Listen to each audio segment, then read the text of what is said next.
ஏதாவது எனக்கு என்னன்னா, இவ்வளோ நம்ம மக்கள் இருக்கிறோம், இவ்வளோ பெரிய சமுதாயம், இவ்வளோ பெரிய மக்கள் நமக்கு இருக்கிறோம். ஆனா இன்னும் இவங்க கிட்ட நம்ம கேட்டுட்டு இருக்கிறோம். எந்த நிலையில நம்ம இருக்கணும்? கேட்கிற நிலையில இருக்கணுமா? கொடுக்கிற நிலையில இருக்கணும், கையெழுத்து போற நிலையில இருக்கணும். இவங்க கிட்ட கேட்டு கேட்டு எனக்கு அழுத்து போச்சு. அவங்க கொடுக்கிற நிலையில நம்ம, ஐயா இந்த பிள்ளைங்க படிக்கணும், ஐயா இந்த பிள்ளைங்க படிக்கிறதுக்காக இடஒதுக்கீடு கொடுங்க ஐயா, இந்த பிள்ளைங்க படிச்ச பிள்ளைங்களுக்கு வேலை போகணும் ஐயா, வேலைக்காக இடஒதுக்கீடு கொடுக்க ஐயா. நம்ம யார்கிட்டயா கேட்கிறோம்? யார்கிட்ட போய் கெஞ்சிட்டு இருக்கிறோம்? இவங்களுக்குலாம் ஒரு தகுதி, திறமை, நேர்மை இல்லாதவங்க கிட்ட போய் நம்ம கேட்டுட்டு கெஞ்சிட்டு இருக்கிறோம். நீங்க எல்லாம் நினைச்சீங்கன்னா, நீங்க எல்லாம் ஒன்னா சேர்ந்தீங்கன்னா, என் பின்னாடி ஒன்னா வந்தீங்கன்னா, கையெழுத்து போட்டு நான் உங்களுக்கு கொடுக்கிற நிலைமைய நீங்க மாத்துங்க. என் தம்பிகளும் என் தங்கைகளும் மாத்துங்க. அந்த நிலை வரணும், வந்தாக வேண்டும். காலத்தின் கட்டாயம்.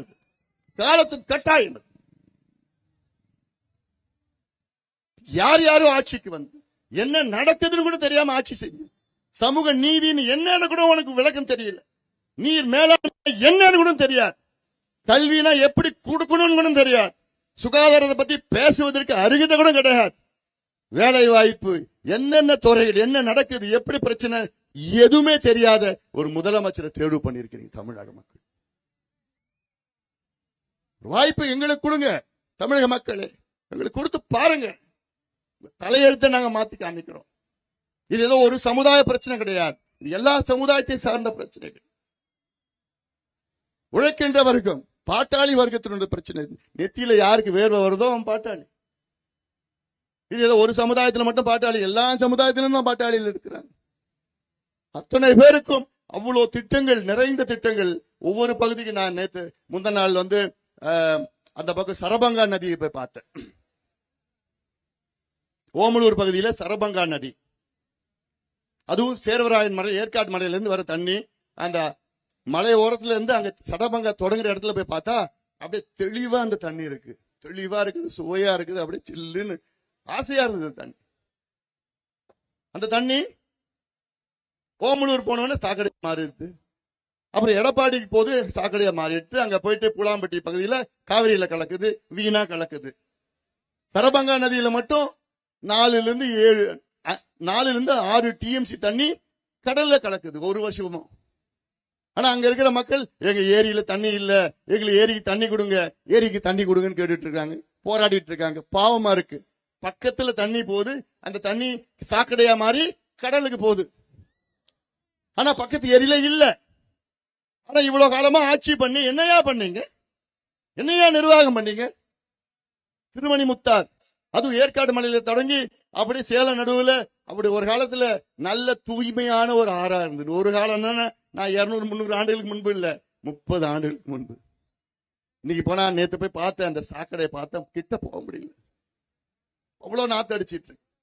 ஆனா அந்த நகரத்துக்கு முன்பு வரை தண்ணி நல்லா இருக்கு, நகரத்து உள்ள சாக்கடையா மாறி. அந்த தண்ணி இந்த பக்கம் திருச்செங்கோடு படி போய் நஞ்சடையாறுல போய் காவிரியில கலக்குது, திருமணி முத்தார். இங்க பார்த்தா வசிஷ்ட, எல்லாமே ஒரே மலை பகுதியில். இந்த பக்கம் கல்வராயன் மலை, அந்த பக்கம் சேர்வராயன் மலை, திருவண்ணாமலை போற ஜவாது மலை, சுத்தி இருக்கிற மலை, இந்த நாமக்கல் பக்கம் கொல்லிமலை, பச்சை மலை, வெள்ளி மலை, இப்படி எல்லாம் அத்தனை மலைகள் இந்த சுத்தி இருக்கிறது. இங்கேயே தண்ணி நமக்கு இருக்கு. இதை பயன்படுத்தி, இதற்கு இந்த நீர் மேலாண்மை, இதற்கு தடுப்பணைகள், அணைகளை கட்டி தண்ணி தேக்கி வச்சு உங்கள் பகுதி எல்லாமே வளர்ச்சி பெற, வளம் பெற வேணும். இப்படி எல்லாம் வரணும்னு எனக்கு ஆசை இருக்கு. அந்த ஆசையை நிறைவேற்றுவதற்கு உங்க கையில தான் இருக்கு. உங்களுக்கு நிறைவேற்றணும். எனக்கு ஆசை என்னன்னா, உங்களுக்காக இதெல்லாம் கொண்டு வரணும்.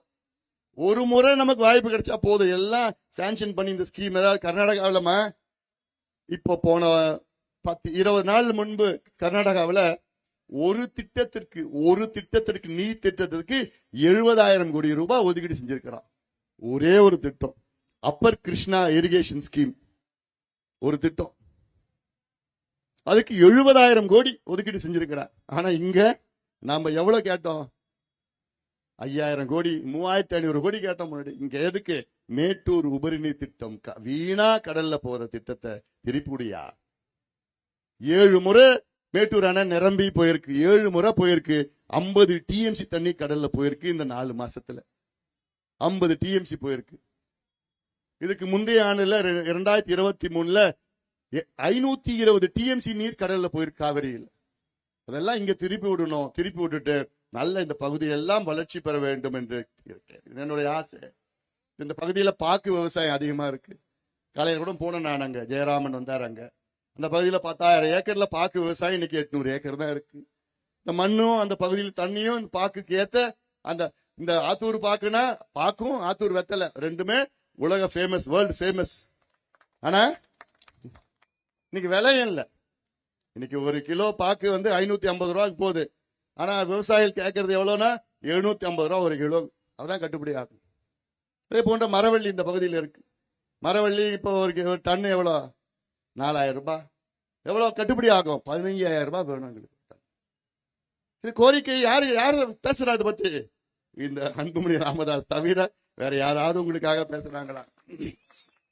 யாராவது பேசுறாங்களா? மஞ்சள் விவசாயம். மஞ்சள் இன்னைக்கு ஒரு டன், ஒரு குவிண்டால் மஞ்சள், குவிண்டால்னா 100 கிலோ மஞ்சள் எவ்வளவுக்கு போகுது இன்னைக்கு? 7,000 ரூபாய், 8,000 ரூபாய் போகுது மஞ்சள். ஒரு 100 கிலோ மஞ்சள் எவ்வளவு கொடுக்கணும்? 25,000 ரூபாய் கொடுக்கணும். 100 கிலோ மஞ்சள் 25,000 ரூபாய் கொடுப்பியா? அந்த மஞ்சளுக்கு நீங்க குறைந்தபட்ச ஆதரவு விலை, மினிமம் சப்போர்ட் பிரைஸ், அது எவ்வளவு குறைஞ்சாலும் சரி குறைஞ்சபட்ச ஆதரவு விலை. இப்ப நெல்லுக்கு ஒரு கிலோவுக்கு ஒரு குவிண்டால் 100 கிலோ நெல்லுக்கு வந்து 2,500 ரூபாய் ஒரு பிரைஸ் பிக்ஸ் பண்ணி வச்சுக்கிறாங்க, விலை நிர்ணயம் பண்ணிருக்கிறாங்க. இதுக்கு கம்மியா கொடுக்க முடியாது, யாராலும் கொடுக்க முடியாதுன்னு சொல்லிட்டு விலை இருக்கு. அதே போன்ற மஞ்சளுக்கு 25,000 ரூபாய் ஒரு குவிண்டால் 100 கிலோ மஞ்சளுக்கு 25,000 ரூபாய் கொடு. ஏன்னா உலகத்துல 90 விழுக்காடு மஞ்சள் இந்தியாவில தான் விளைகிறது. உலகத்துல எல்லாம் சப்ளை பண்ற மஞ்சள் இந்தியாவில சப்ளை பண்ற மஞ்சள்ல, அதாவது தமிழ்நாடு சப்ளை பண்ற மஞ்சள்ல 80 விழுக்காடு ஈரோடு மாவட்டம், சேலம், ஆத்தூர் இந்த பகுதியில் கொடுக்குறாங்க. 80 விழுக்காடு. இந்த மஞ்சள் பகுதி இங்க இருக்கிற மஞ்சளுக்கு குர்குமின் 90% குர்குமின் அதிகமா இருக்கு.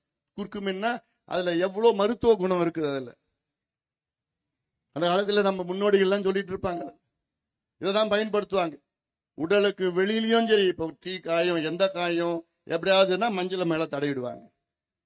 குடல்ல உள்ள ஏதாவது பிரச்சனை இருந்தா கூட அதுலயும் மஞ்சள் தான். கல்லீரல் பிரச்சனை, கேன்சரை குணப்படுத்துகின்ற தன்மை எல்லாமே இருக்கு. இப்படி எவ்வளோ இந்த மஞ்சளுக்கு, இந்த பகுதியில் இருக்கிற மஞ்சள், ஈரோடு மஞ்சள், நாமக்கல் மஞ்சள், ஆத்தூர், சேலம் மஞ்சள், அது விரலி மஞ்சள் ஒன்று, கிழங்கு மஞ்சள் இருக்கு, விரலி மஞ்சள். அதுலயும் சேலத்தில் உள்ள அந்த விரலி மஞ்சளுக்கு தான் கூடுதல் விலை அதிகம், கூடுதல் விலை. இதெல்லாம் யாருக்கு தெரியும்? எனக்கு ஒவ்வொரு பகுதியும் போய் பார்த்து இந்த மக்கள் பார்த்தாப்பா, என்னடா இவ்வளவு காலமா செஞ்சிட்டு இருக்கிறானுங்க, 60 வருஷமா எதுக்குடா ஆண்டானுங்க இவனுங்கெல்லாம்? உங்களை பிச்சைக்காரனாக்கி, குடிகாரனாக்கி, உங்க பிள்ளைகளை நாசப்படுத்தி, உங்க வாழ்க்கையை நாசப்படுத்தி, பெண்களுடைய தாலி அறுத்து, இதுதான் ஆட்சியில செஞ்சிருக்கு. இவங்க இவங்க பெரிய குடும்பம், கொள்ளையோ கொள்ளடிச்சு குடும்பமா பெரிய பெரிய கோடீஸ்வரன் எங்கெங்கயோ சொத்து சேர்ந்து இங்க இருந்து ஐரோப்பால போய் பேங்க் தொடங்குறானுங்க. யாரு தெரியுமா பேங்க் தொடங்குறானுங்க? இங்க இருக்கிற கொள்ளக்காரன். இங்க இருக்கிற நம்ம படத்தை கொள்ளடிச்சு ஐரோப்பால போய் பேங்க் தொடங்குற அளவுக்கு இவனுக்கு கொள்ளடிச்சு இருக்கிறானுங்கன்னா என்ன நிலையில இருக்கிறான்னு புரிஞ்சுக்க. ஆனா நான் என்னோட நோக்கம், நீங்க படிக்கணும், உங்க பிள்ளைங்க படிக்க வச்சுக்கணும். இங்க எல்லாருக்கும் தான் ஆசை இருக்குல்ல. நான் படிக்கல, என் பிள்ளை என் பொண்ணு படிச்சு வேலைக்கு போயிட்டு சம்பளம் வாங்கி என்ன ஓஹோன்னு வச்சுக்கணும். அப்படிதானே உங்க எல்லாருடைய கனவு, பெற்றோருடைய எல்லாருடைய கனவு தானே இருக்கு, அதானே? ஆனா அந்த கனவை நினைவாக்குகின்ற வகையில இந்த திமுக ஏதாவது ஒண்ணு பண்ணிருக்கா? உங்களுக்கு ஏதாவது ஒண்ணு செஞ்சிருக்கிறாங்களா? சும்மா பேரு விளம்பரம், உங்களுடன் ஸ்டாலின், அப்புறம் தமிழ்நாடு மக்கள் மகிழ்ச்சியா இருக்கீங்களா, அப்புறம் ஒரு டிராமா நடக்கும். ஸ்டாலின் போவாராம், அங்க போய் பெண்கள் நிப்பாங்களாம், அந்த பெண்களை கேட்பாராம், அம்மா நல்லா இருக்கியாமா, மகிழ்ச்சியா இருக்காமா? அந்த அம்மாவுக்கு சொல்லுவாங்களாம், நாங்க ரொம்ப சந்தோஷமா இருக்கோம். அது யாருன்னு பார்த்தா திமுக காரங்க. இது செட் பண்ணி வச்சு அவங்கள வச்சு அதை டிராமா எடுத்து வீடியோ இந்த ஆங்கிள் அந்த ஆங்கிள் வீடியோ எடுத்து அதுக்கப்புறம் திருப்பி டிவியில தினம் அப்படியே போட்டு போட்டு போட்டு காமிச்சு, ஐயோ தமிழ்நாடு மக்கள் ஓஹோ ஓஹோ ஓஹோன்னு இது திருப்பி திருப்பி போட்டு அதை நீங்க பார்த்து நீங்க நினைச்சுக்கணுமா, வா பயங்கரமா சூப்பரா செய்யறாரா ஸ்டாலின். என்ன செய்யறாருன்னு தெரியல, ஆனா சூப்பரா செய்யறாரு, உங்களை வச்சு செய்யறாரு. அது நீங்க புரிஞ்சுக்கிட்டா போதும். இந்த விளம்பரம் அரசு, விளம்பரம் ஆட்சி, இந்த விளம்பரம் விளம்பரம் விளம்பரம், அதாவது ஷூட்டிங் வருவார் நினைக்கிறேன் ஸ்டாலின். தினம் காலையில ஒரு 2 மணி நேரம் கால் ஷீட் கொடுத்துருவார். 10 மணிக்கு வந்தாருன்னா கால் ஷீட் எடுத்து அப்புறம் 12 மணிக்கு அவருக்கு முடிஞ்சு வீட்டுக்கு போறாங்க. கேமராவும் கட், ஆக்ஷன் கட்டுன்னு சொல்லிட்டு போயிடுவாங்க. இந்த விளம்பரம் தினம் தினம் நடந்துட்டு போதும்யா, இந்த விளம்பரம் போதும். இதெல்லாம் வீட்டுக்கு அனுப்புங்க. அனுப்புகின்ற காலம் நேரம் வந்துடுச்சு. நீங்க முடிவு பண்ணிட்டீங்க, எனக்கு தெரியுது முடிவு பண்ணிட்டீங்க. ஆனா இன்னும் கொஞ்சம் சில பேர் கொஞ்சம் அப்படியே அங்கங்க கொஞ்சம் சந்தேகத்தில் இங்க வந்தவங்க இல்லை. நான் இது மூலமா நான் தமிழ்நாடு மக்கள்கிட்ட கேட்கறதெல்லாம் இன்னும் கொஞ்சம் அங்கங்க சந்தேகமா இருக்கிறவங்க இன்னைக்கு முடிவு பண்ணுங்க. இன்னைக்கு முடிவு பண்ணது என்னன்னா, வருகின்ற சட்டமன்ற தேர்தலில் யார் வர வேண்டும் என்பதை விட யார் வரக்கூடாது என்ற முடிவை செய்யுங்கள். இன்னைக்கு முடிவு பண்ணணும். யார் வரக்கூடாது?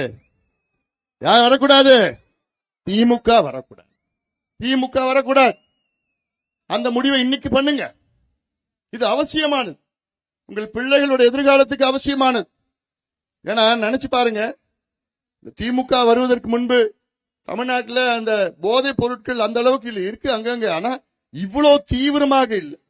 இந்த 4.5 ஆண்டு காலத்துல தெரு தெருவா போதை மாத்திரை போதை பூசின்னா, இப்போ குடிச்சிட்டு உன் பிள்ளையோ உங்க வீட்டுக்காரோ குடிச்சு வந்தாங்கன்னா உங்களுக்கு தெரியும். இப்போ குடிச்சிட்டு வந்திருக்கிறா, நாத்தடிக்கும், சாராய நாத்தடிக்கும், ஏதாவது குடிச்சு வந்தா தெரியும். ஆனா இந்த போதை ஊசி, போதை பவுடர், போதை மாத்திரை போட்டோன்னா உங்களுக்கு தெரியாது. நாத்தடிக்காது, ஒண்ணுமே இருக்காது. ஏதோ வருவான் போவான், சாப்பிடுவான், ரூம்ல பூட்டிப்பான், ரூம்ல இருப்பான், வருவான் போவான், அவ்வளவுதான். ஏன்னா ஆனா அவங்களுக்குள்ள ஒரு போதை இருக்கும். உங்களுக்கு கண்டுபிடிக்கிறது 1 வருஷம் ஆயிடும். 1 வருஷத்துக்கு பிறகு அவன் பார்த்தானா இந்த போதை ஊசியோ போதை மாத்திரை சாப்பிட்டானா அப்படி ஒல்லியோ அப்படி சப்பி போய் ஆயிடுவான். அவனை மீட்டெடுக்க முடியாது. அவ்வளவுதான், வாழ்க்கை முடிஞ்சு போச்சு. இப்படி லட்சக்கணக்கான இளைஞர்கள் போதைக்கு அடிமையாகி கொண்டிருக்கின்றார்கள் தினம். இது ஏன் நான் சொல்றேன்னா, நான் ஒரு மருத்துவம், ஒரு டாக்டர். இந்த பிரச்சனை எல்லாம் எனக்கு நல்லா தெரியும். எனக்கு என்ன நடக்குதுன்னு தெரியும் தமிழ்நாட்டில். அந்த ஆதங்கத்தோட தான் நான் சொல்றேன். ஏன்னா என்னுடைய நடைபயணமே தலைமுறைகளை காப்பாற்ற வேண்டும், வருகின்ற தலைமுறைகளை பாதுகாக்க வேண்டும், வருகின்ற தலைமுறைகளை காப்பாற்ற வேண்டும் என்ற நோக்கத்தில் தான் என்னோட நடைபயணத்தை மேற்கொண்டு அந்த ஆதங்கத்துல தான் நான் சொல்றேன். தப்பி தவறி திமுக மறுபடியும் வந்தாங்கன்னா, வரமாட்டாங்க, வந்தாங்கன்னா உன் பிள்ளைகளும் பேர பிள்ளைகளும் மறந்துடும். ஐயோ, இதெல்லாம் சாதாரணமான செயல் கிடையாது. இவங்க பண்ற துரோகம், காசுக்கு இவங்க என்ன வேணா பண்ணுவானுங்க, காசுக்கு என்ன வேணா பண்ணுவானுங்க.